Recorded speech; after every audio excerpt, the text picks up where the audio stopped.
আজকে আমরা পূর্ণ উদ্যমে সবগুলো ইউনিটে অ্যাক্টিভ করতে সক্ষম হয়েছি। বিশেষ করে ট্রাফিক পুলিশ, তারপরে আমাদের থানা পুলিশ, ফাঁড়ি ক্যাম্প, সেগুলো সবগুলো আমাদের কাজ শুরু করেছে। আমরা যেখানেই যাচ্ছি মানুষজনের সহযোগিতা পাচ্ছি, আর আপনাদের মাধ্যমে সকলের সহযোগিতা চাচ্ছি যেন আমরা জনতার সাথে একটা আস্থার সম্পর্ক স্থাপন করতে পারি। অন্যদিকে এই সময়টাতে, সাম্প্রতিক সময়গুলোতে আমার বাগেরহাট জেলায় আইনশৃঙ্খলা পরিস্থিতি ভালো ছিল।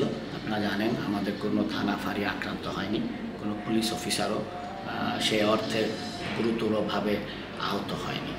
তো সার্বিকভাবে আমরা বাগেরহাটের জেলার আইনশৃঙ্খলা পরিস্থিতি ভালো ছিল, আর এখনও আমরা আপনাদের সকলকে সাথে নিয়ে এই পরিস্থিতি উত্তরণে সর্বাত্মক প্রয়াস চালিয়ে যাচ্ছি, আপনাদের সহযোগিতা চাচ্ছি।